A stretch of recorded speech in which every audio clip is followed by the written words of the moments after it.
नमस्कार दर्शक बंधु जय जगन्नाथ। दर्शक बंधु आज अध्याय आम आलोचना करवा 2025 मसीहा एप्रिल मासरे तुला राशि फलाफल किपर रह मानकर स्थिति देखा मास आरंभ आपण राशि षष्ठ स्थान में 5 गोटी ग्रहंकर जोग संबंध शुक्र बुध रवि राहु शनिंकर जोग एप्रिल मास 14 तारिख पणा संक्रांति ठार रविंकर चलन आपण राशि ठार सप्तम स्थान में आपण राशि ठार बृहस्पति अष्टम स्थान में चलन करेंगे। मंगल ए मासरे राशि परिवर्तन करेंगे। मंगल मास आरंभ नवम स्थान में चलन करेंगे। एप्रिल मास 3 तारिख ठार मंगल आपण राशि ठार दशम स्थान नीच राशि कर्कट में प्रवेश करेंगे। केतु द्वादश स्थान में मास सारा चलन करेंगे। तुला राशि व्यक्ति माने ए मासरे अधिक परिश्रम टिके करेंगे। ए मासरे 6 गोटी ग्रह प्रायतः जदि देखा कि ना कि अशुभ फल गुड़िक आपण को प्रदान कर ग्रह आपण जीवन में शुभ फल प्रदान करेंगे। तेणु समस्या अल्प बहुत रहिले आपण से समस्यार समाधान करी निज लक्ष्य पथरे ए मासरे पहुँची पारती। ए मासरे रविंकर चलन आपण राशि ठारू षष्ठ सप्तम स्थान में एवं षष्ठ स्थान में 5 गोटी ग्रहंकर जोग संबंध आपणकर राशिर अधिपति शुक्र षष्ठ स्थान में चलन करुथिबारु देह पार जत्न नेबे।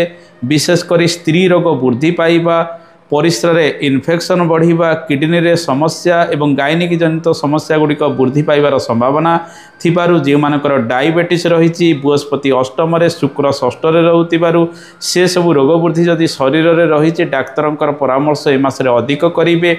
रविंक सहित शनि राहुंकर जोग संबंध रहूथिबारु अस्थिगत पीड़ा जीव मानकर हृदरोग जनित समस्या रही से माने ए मासरे अधिक जत्नवान हवा आवश्यक। शनिंकर शुभ फल गुड़िक ए मास ठारू आपण राशि अधिक मिलिबो कारण शनि राशि ठारू षष्ठ स्थान में चलिले अधिक शुभ फल गुड़िक प्रदान करिथांती। दर्शक बंधु ए मासरे मां को स्वास्थ्य रे धीरे धीरे उन्नति आसीबो। बापा को स्वास्थ्य सामान्यतम रहिबो। गर्भधारण करिया पई समय सेते आपण राशि अनुकूल रहिबो नाही। शनि जेहेतु षष्ठ स्थान में चलन करुचंती, रविंकर चलन राहुंकर चलन षष्ठ स्थान में रहुची ऋण जनित कार्य गुड़िक अधिक त्वरान्वित हबार संभावना रही। कोर्ट केस इत्यादि अधिक त्वरान्वित हम किसी ना कि कार्य मेडिकल सहित संपर्कित रहिबार संभावना ए मासरे अधिक रही। मासर प्रथम आर्धरे नूतन चाकरी बाकरी किसी सुजोग आपण पाखक अधिक आसीबो। जदि पूर्वर कोर्ट केस गुड़िक पेंडिंग रही से सब कार्य गुड़िक आग को बढ़ाई ए मास ठारू चेष्टा करंतु। दर्शक बंधु ए मासरे बुध शुक्रंकर जोग आपण राशि ठारू षष्ठ स्थान में रहूथिबारु भाग्याधिपति बुध अशुभ एवं नीच राशि रे चलन करुथिबारु विलंब रे कार्य सिद्धि हबार जोग रही। इंटरव्यू इत्यादि क्षेत्र में टिके अधिक कठिन परिश्रम करने आवश्यक। जो मानकर व्यवसाय वाणिज्य रही से माने अस्थिरता समय समय प्राप्ति करेंगे। व्यवसाय वाणिज्य अपडाउन स्थिति लगी रहिबो। मंगल आपणकर धन भावर ग्रह नीच राशि कर्कट राशि रे प्रवेश करेंगे 3 तारिख ठारू जहाँ फल आपणकर व्यवसाय वाणिज्य हो बा चाकरी बाकरी क्षेत्र हो बा प्रत्येक कर्म जहाँ भी आपण करूचंती से सब को नहीं परिश्रम तुलन में सबु समय लाभ आपन को सठिक न मिल पारे किंतु किछिटा परिवर्तन जोग देखिबे। एप्रिल मास 14 तारिख पणा संक्रांति पर ठारू आपणकर एकादश भावर ग्रह रवि आपण राशि ठारू सप्तम स्थान में मेष राशि रे उच्चस्थ होई चलन करेंगे। रवि उच्चस्थ रहूथिबारु नूतन कारोबार आरंभ करेंगे।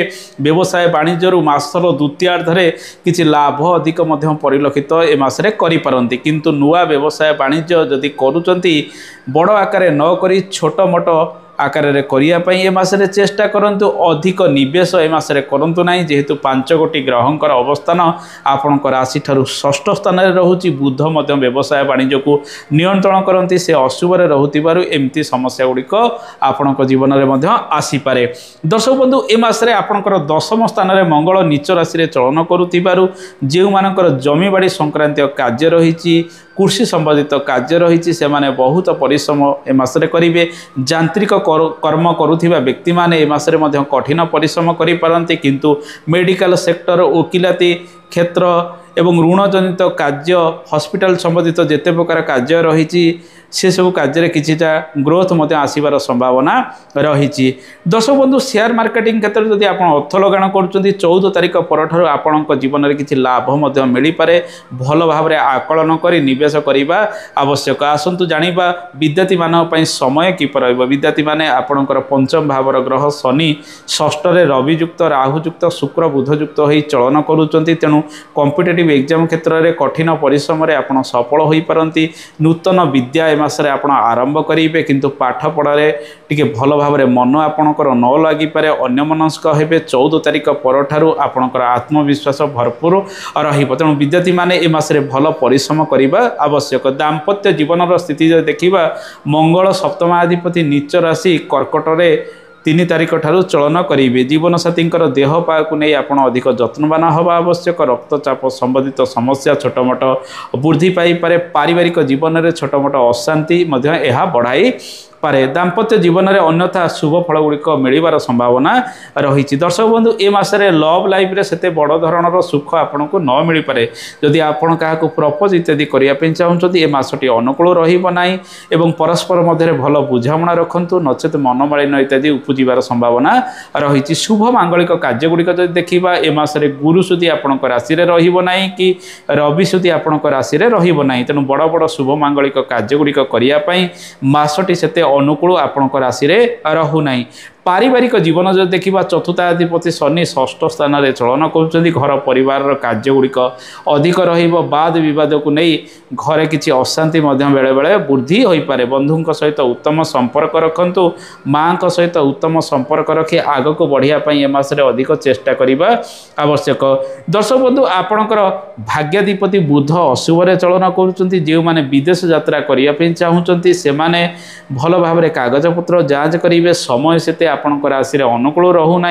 बहुत परिश्रम लगी विदेश माटी रे आपण अधिक कार्य करेंगे। जो मैंने विदेश को जाऊँच कि नूतन चाकरी बाकरी पाइबापी से अधिक परिश्रम चेष्टा से करवा आवश्यक। रविंकर चलन 14 तारिख ठारू सप्तम स्थान में उच्चस्थ हो रवि चलन करेंगे जहाँफल सरकारी कार्य को नहीं आपण दूर स्थान को हुए तो यात्रा करें। सरकारी कार्य क्षेत्र में किसी अदल बदल संभावना मासर द्वितीयार्ध में हबार संभावना रही। दर्शक बंधु ए मासरे निश्चित शुभ शुभ फल गुड़िक प्राप्ति हम अधिक शुभ फल वृद्धि करने आपण प्रत्येक दिन श्री गणेश उपासना करूँ। ओम गं गणपताय नम ए मंत्र को जप करूँ।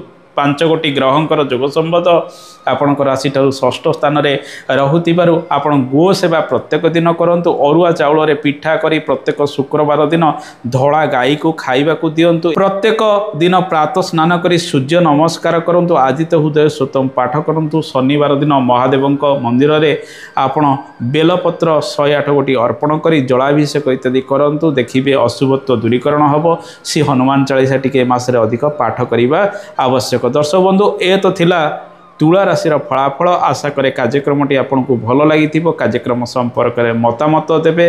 आसंता अध्याय आपन सहित देखा से पर्यंत विदाय नौची। जय जगन्नाथ। धन्यवाद।